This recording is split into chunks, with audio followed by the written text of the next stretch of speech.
देखु आपण मैंने आम आसी जगतपुर माँ कटकचंडी दहीबरा दुकान आसी पहुँची जाइए। ये आम आसवा पूर्व प्राय 10-12 जन लोक अपेक्षा कर ये दहीबरा आउ इडली एठार एत सुंदर लगे जहाँ कि समस्ते आसी अपेक्षा कर दुकान में माल आसनी किंतु बड़ा खासी आम सब पहुँची जाइए। समस्त अपेक्षा अरे अच्छा ये देखु ये दहीबरा आउ इडली से तैयारी करते सुंदर भाव देखा खाइबा को बहुत स्वादिया जो आमको ये अधघंटा काल अपेक्षा करने पड़े।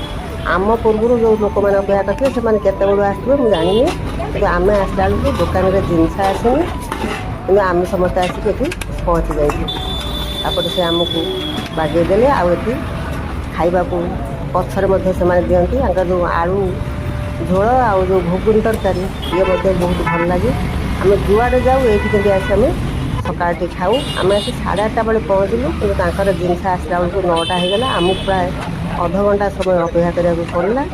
तापर आसिक जिनस आसला तैयारी कले तैयारी करके आमको देले आम समस्ते खाइलु आ बहुत भल लगे।